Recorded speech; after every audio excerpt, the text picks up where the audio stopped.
Bonjour à tous. Alors aujourd'hui, je vais vous parler des peurs. Donc j'avais fait un post sur Instagram. Les guides m'avaient demandé de transmettre un message que j'ai fait ce lundi, donc lundi qui vient de passer. Et on m'a demandé de faire une vidéo pour expliquer plus de choses à ce sujet. Donc je vais commencer par lire une partie du post que j'avais écrit et puis on partira de là, d'accord? Donc en fait, alors il y a un bateau qui passe, je vais attendre qu'il passe. Donc voilà ce que j'avais écrit par rapport au post. Donc les guides m'avaient donné la phrase suivante.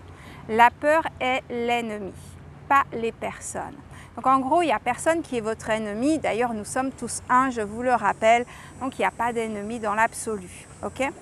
Mais la peur, c'est l'ennemi. Donc en gros, c'est le fait de ne pas gérer nos peurs qui est le problème en fait. Donc j'avais écrit ensuite, la peur vient de l'ignorance et du manque de pouvoir personnel. L'ego a peur car il a peur de la mort, il a peur plus exactement de sa mort. L'ego a une vision limitée, le monde s'arrête à sa perspective, car sa perspective est vraie, il le sait puisqu'il le vit, n'est-ce pas? Donc tout ce qui sort de sa perspective devient un ennemi, une menace, un danger. Si on prend la couleur de peau, on prend les choix sexuels, on prend toutes ces choses justement qui créent de la tyrannie en règle générale. Avec l'ego, il y a toujours une notion de polarité, donc on est dans le bien, dans le mal, on est toujours dans le jugement. Alors qu'avec l'âme, on a toujours une notion de justesse, l'âme voit le grand plan, elle est dans l'amour inconditionnel puisqu'elle sait que nous sommes tous un, donc en gros que nous avons mis en place des scénarios et parce que nous avons mis en place des scénarios, il se passe telle et telle chose. Le monde est fait principalement de perspectives et mes guides m'ont dit que le monde est fait de 90% de perspectives. Donc imaginez qu'au niveau des vérités, de la vérité ou des vérités qui existent, il y en a très peu. Donc dans l'exemple que j'avais donné, j'avais pris l'histoire du verre à moitié rempli. Donc vous connaissez bien l'expression, voir le verre à moitié plein ou à moitié vide, ce sont des perspectives. La seule vérité, et qui est une vérité absolue, c'est que le verre il est rempli à moitié, point barre. Maintenant, vous pouvez choisir la perspective que vous décidez de voir. Vous pouvez voir le verre à moitié rempli, donc positivement, ou vous pouvez le voir à moitié vide, négativement, et vous allez vivre aussi avec les conséquences de vos choix, n'est-ce pas? Alors que si vous le voyez dans la neutralité, donc la vérité qui existe, effectivement, il n'y aura pas de polarité, vous êtes plus dans la dualité, vous voyez les choses pour ce qu'elles sont, en toute neutralité. Donc j'aimerais revenir sur certains points. Donc l'ego a peur de la mort et la peur de sa mort. Effectivement, il faut savoir que l'ego à un moment donné va mourir. Pourquoi? Parce que quand on va de l'autre côté, alors bien sûr, c'est pas la 5e dimension, il y a toujours de l'ego. Je sais que des personnes disent qu'il n'y en a pas, il y a toujours de l'ego, mais c'est complètement moindre que ce qu'il y a aujourd'hui sur notre planète Terre, ça c'est clair et net. Mais il y a toujours un petit peu d'ego. Tant qu'on vit dans la séparation, l'ego est là pour justement nous permettre de vivre individuellement, d'expérimenter la vie individuellement. C'est à ça que ça sert l'ego. Et dans la 5e dimension, on vit toujours de façon individuelle. Quand on est à partir de la 7e dimension, il n'y a plus de séparation. On sait... Comment je peux vous expliquer ça? Alors, je ferai une vidéo sur les différentes dimensions puisqu'on me l'a demandé plusieurs fois, donc je ferai cette vidéo-là. En fait, je ferai plusieurs vidéos, je ferai une petite série pour expliquer chaque chose le plus en détail possible. Mais tout ça pour vous dire que dans la 5e dimension, nous avons toujours un ego. Moindre, mais nous l'avons toujours. Okay? Et l'ego sert vraiment à faire une expérience de façon séparée, de façon unique. Sauf que quand on est dans la 5e dimension, on a cette notion d'amour inconditionnel, on a cette notion qu'on est connectés les uns avec les autres, on sait qu'il n'y a pas de séparation, etc. Les personnes qui font des soins énergétiques, surtout à distance, savent très bien qu'il n'y a pas de séparation, que tout est un, et voilà, donc il n'y a pas de problème, d'accord? Donc l'ego a peur de sa mort. Effectivement, quand on passe dans la 7e dimension, à partir de la 7e, de ce que j'ai vécu, d'accord, je suis un avec le tout en fait. Je ne suis pas une individualité. Je ne pense pas individuellement. je ne vis pas individuellement. C'est une masse en fait, c'est un ensemble, c'est une cohésion totale, permanente. Il y a toujours une petite notion d'avoir conscience de sa différence, enfin pas différence, c'est pas le bon mot, de son unité, si je peux dire ça comme ça, mais on est toujours un en fait, d'accord? Donc par rapport au fait que sur les plans inférieurs, il y a ce côté séparé, ce côté unité, donc du coup, forcément, dans la 7e dimension, il y a cette petite notion qui reste, en tout cas parce que justement, on est aussi dans les dimensions plus basses, d'accord? Mais il y a vraiment une unité parfaite, d'accord? Et ça, plus on monte, plus c'est comme ça, plus on est dans cet halo d'amour et d'unité et de non-séparation, ok? Donc l'ego, à un moment donné, effectivement, il est amené à mourir, il est amené à ne plus nous permettre d'être individu, okay? De ne plus avoir ce jeu individuel, mais c'est ce jeu collectif. Okay? Donc en gros, l'ego a une vision limitée. Le monde s'arrête à sa perspective. Je vais vous donner des exemples très concrets. Je vis au Canada. Par exemple, les femmes qui sont en France, puisque j'ai vécu en France, j'ai grandi en France, enfin grandi, j'ai passé de nombreuses années en France.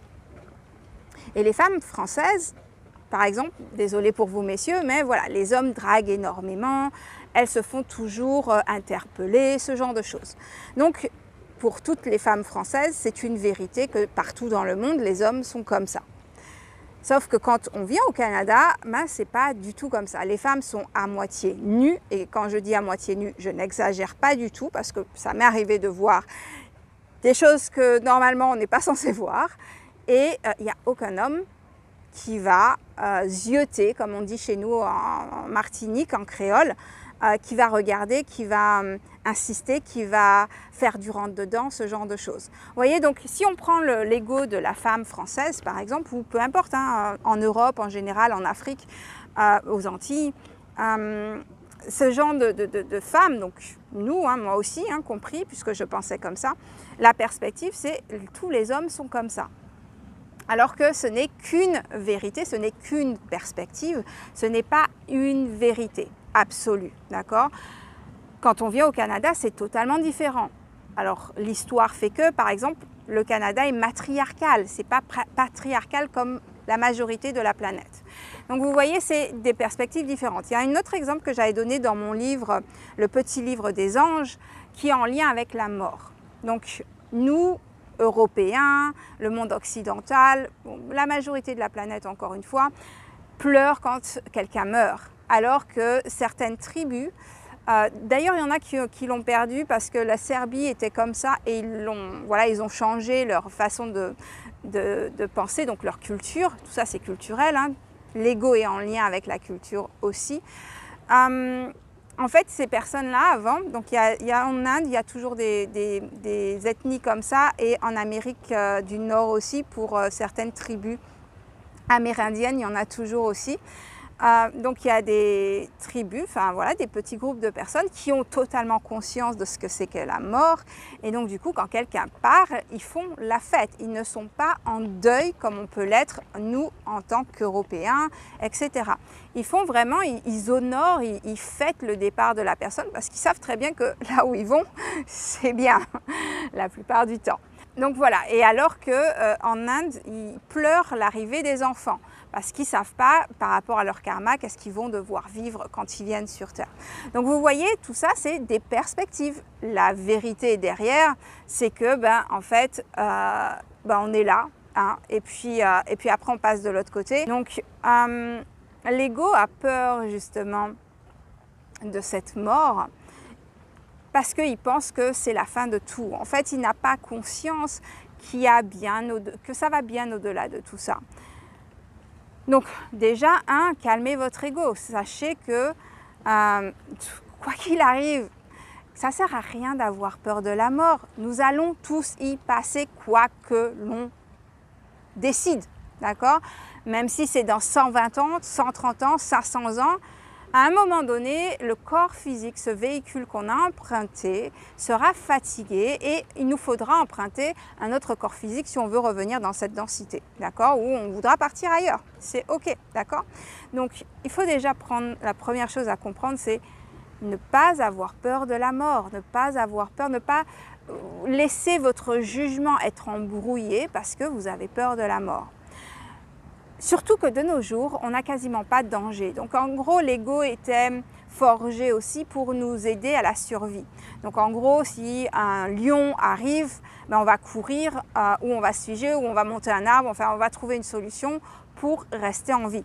Aujourd'hui, est-ce qu'il y a des lions qui nous courent après? Non. Quand une personne, imaginons par exemple au travail, des personnes sont jalouses ou veulent votre poste ou peu importe, il n'y a pas vraiment de danger parce que vous pouvez gérer ça émotionnellement, vous pouvez gérer ça mentalement, vous pouvez vous recentrer, etc. Il n'y a pas vraiment de danger. Par contre, s'il y a une voiture qui arrive à vive allure, bah oui, là il y a un danger, il vous faut sortir de la route, d'accord? Donc l'ego a été un petit peu détourné de sa vraie fonction. On a inventé avec la culture, la société, on a inventé de nouvelles façons, enfin voilà, l'ego pour sa survie et pour rester dans sa fonction qui est de nous faire rester en vie, a trouvé d'autres moyens de nous faire avoir peur en fait, tout simplement. Mais au jour d'aujourd'hui, il y a très peu de danger. Bien sûr, n'allez pas marcher à 3 h du matin seul dans une rue où c'est dangereux. C'est sûr que là, votre ego, il faut l'écouter, d'accord? Donc voilà, après, il faut faire la part des choses, bien entendu. L'ego, il ne faut pas le tuer parce que c'est grâce à lui que vous êtes un individu à part entière. Mais il faut justement, cet ego, le dompter, le remettre à sa place et qu'il fasse la fonction pour laquelle il est fait et non pas vous mener par le bout du nez. Donc il a une vision limitée parce qu'en fait, il s'arrête à ce qu'il a vécu ou ce qu'il a vu, ce qu'il a entendu. C'est là où justement les croyances rentrent en jeu. Donc par exemple, vous avez été rejeté 2-3 fois par des personnes quand vous étiez enfant, vous allez penser que toute votre vie, vous allez être rejeté. Donc votre ego va faire son travail de protection en vous mettant il va vous protéger pour que vous ne soyez pas rejeté encore par des personnes. Donc par exemple, imaginons que vous cherchez l'amour de votre vie, il va vous empêcher de trouver cet amour parce qu'il va chercher à vous protéger pour que vous ne soyez pas rejeté par X, Y ou Z. D'accord? Donc en gros, il fait des analyses de ce que vous avez vécu, mais aussi de ce que vous avez pu entendre un certain nombre de fois. D'ailleurs, pendant que j'y pense, faites attention à ce que vous regardez dans les films. Regardez les films avec beaucoup de détachement, parce que la plupart des personnes regardent les films et boivent les paroles des films. Et en fait, vous ne vous en rendez pas compte, mais ça vous programme. D'ailleurs, c'est pourquoi on appelle un programme. Les programmes télé, pourquoi ça s'appelle programme? C'est parce que ça vous programme littéralement. Donc, si vous regardez, je vous donne un exemple très simple et qu'on peut voir partout dans le monde, les personnes qui ont des problèmes d'argent, regardez les films. Qu'est-ce qu'ils disent dans les films? Que l'argent c'est sale, que c'est malhonnête, que c'est que les personnes qui... Alors, à un moment donné, je pensais que c'était en lien avec ma culture parce que c'est très fort aux Antilles. J'ai grandi avec une mère qui, voilà, c'est du moment que tu as de l'argent, tu as fait quelque chose de mal, quoi. Tu es le diable, voilà.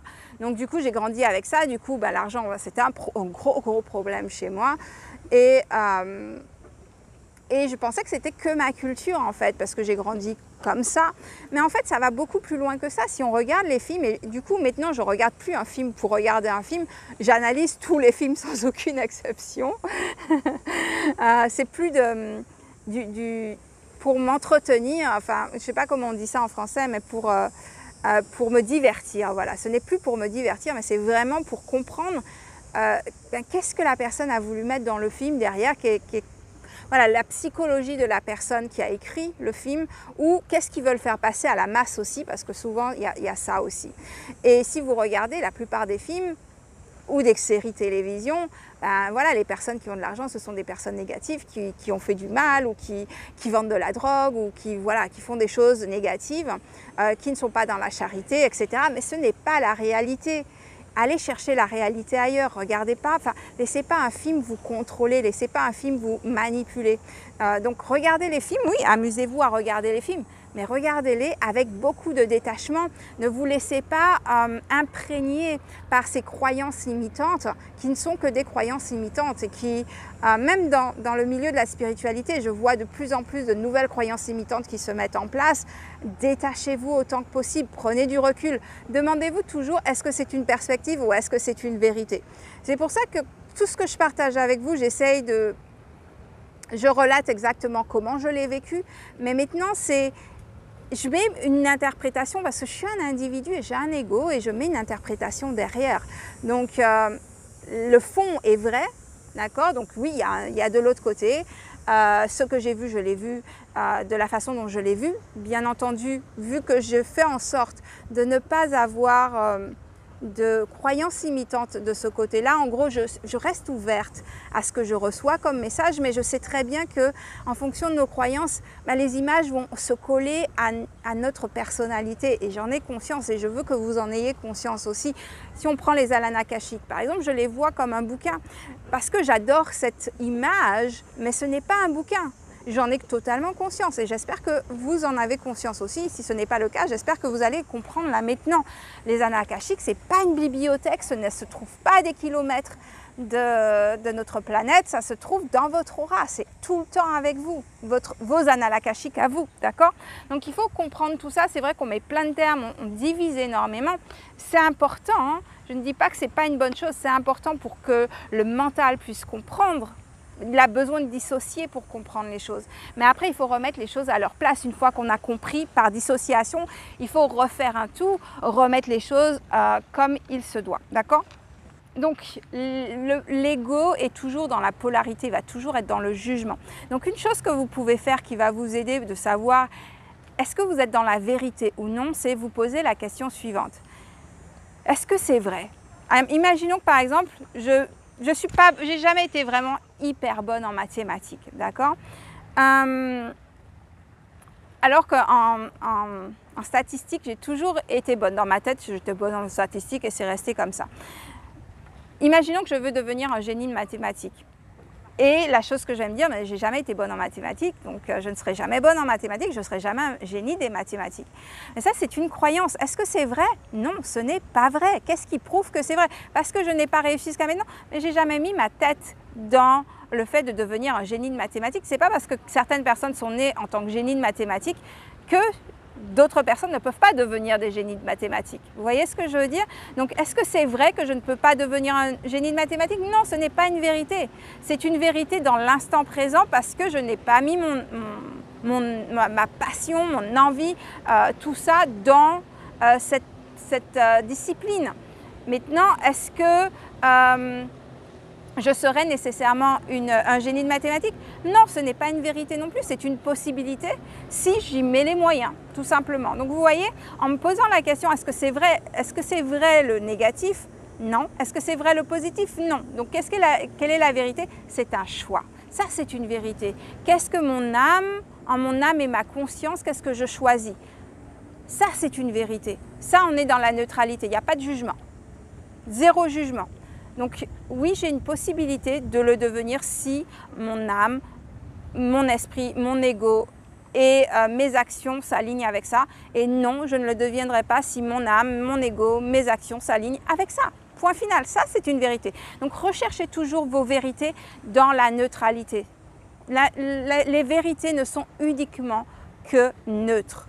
Tout ce qui n'est pas neutre, tout ce qui tombe dans le positif ou le négatif ne sont pas des vérités. Ce ne sont pas des vérités. Et si vous en trouvez une, mettez en commentaire en bas. J'ai cherché, j'ai remué le truc par 1001 façons. Non, il n'y en a pas. Toute vérité est totalement neutre. Elle n'est point dans le jugement. D'accord? Et d'ailleurs, ça rejoint du coup totalement la loi de l'attraction où peu importe ce que tu penses, tu auras raison. Si tu dis que la loi de l'attraction ne fonctionne pas, tu auras 100% raison. Si tu dis qu'elle fonctionne, tu auras 100% raison. C'est la base de la loi de l'attraction. D'accord? Donc prenez bien ça en compte. Est-ce qu'il y a d'autres choses que je voulais rajouter par rapport à ça? Donc quand vous avez peur de quelque chose, demandez-vous est-ce que c'est vrai ou pas? Est-ce qu'il y a vraiment un danger? Si vous vous mettez en danger ou vous mettez en danger l'autre, physiquement, mentalement, émotionnellement, oui, Bien sûr, on ne va pas aller chercher à faire du mal intentionnellement aux autres, hein. D'ailleurs, il faudrait que je reparle du karma parce que ça, c'est un truc super important. Mais maintenant, s'il n'y a pas de danger ni pour vous, ni pour qui que ce soit, hein, dans le présent, parce qu'on ne sait jamais qu'est-ce qui va se passer plus tard, on sait ce que l'on sait dans le présent, on ne sait pas ce que l'on ne sait pas encore. Dans ces cas-là, posez-vous la question, ok, ben, en fait, non, il n'y a pas de danger. Est-ce que c'est vrai ça? Non. J'ai envie de partir à l'étranger, par exemple. Ah oui, mais une femme seule dans tel pays, non. Je connais plein de filles qui ont... Ma meilleure amie a été au Brésil toute seule. Bon, alors elle parle portugais, certes, alors que tout le monde disait, mais une fille seule au Portugal, en plus blanche, voilà quoi, tu vas crever. Mais non. Non, elle l'a vécu. En plus, elle n'avait pas réservé d'hôtel. Elle a dormi chez des gens qu'elle ne connaissait pas du tout. Elle a eu une superbe aventure. Voilà. Et on se limite énormément pour rien. Connectez-vous avec votre intuition, connectez-vous avec votre âme. Votre âme n'est pas dans le jugement. Bien sûr, la logique est importante. Alors, il y a un avion qui passe cette fois-ci. La logique est importante, donc ne mettez pas à l'écart votre logique, mais d'abord consultez votre intuition et utilisez votre logique pour faire les choses correctement. D'accord? Donc c'est comme ça que ça doit tout le temps se passer. D'abord on interroge son intuition, d'abord on voit qu'est-ce que son intuition nous dit, etc. Et après on utilise la logique pour mettre les choses en place et pour faire les choses le plus aisément, facilement possible, mais en ne s'écartant pas de ce que l'intuition a dit. Donc imaginons que par exemple vous voulez partir dans un pays, vous êtes une femme seule et vous voulez partir dans un pays qui est supposé être dangereux et que votre intuition vous dit mais non mais tu dois aller là, ben, peut-être que vous avez quelque chose à apprendre là-bas et vous n'allez pas le faire parce que votre ego vous dit mais non mais tu te rends compte, tu vas disparaître ou tu vas X, Y, Z. Non, utilisez votre logique pour faire les choses correctement, trouvez justement peut-être un groupe avec qui partir ou voilà, étudier le circuit de d'autres personnes qui sont déjà allées ou des femmes seules qui sont déjà allées, etc. Et voilà, d'accord? Donc, posez-vous toujours cette question, est-ce que c'est vrai, oui ou non? Et à partir de là, décantez les choses et rassurez votre ego puisqu'il a juste besoin d'être rassuré, il a juste besoin qu'on lui prouve d'autres choses. On lui prouve une autre vérité, une vérité qu'il n'a pas expérimentée, puisque lui, il ne sait que ce qu'il sait. Donc, si vous lui montrez d'autres perspectives, il va vous aider dans votre nouvelle perspective, dans votre nouveau cheminement que vous voulez emprunter. Voilà, c'est ce que je pouvais vous dire pour aujourd'hui. J'espère que ça vous a aidé d'une façon ou d'une autre. Merci aux nouveaux abonnés, merci à ceux qui reviennent. Je vous souhaite une très belle journée. Fin de journée aux soirées et je vous dis à très vite. Bye bye.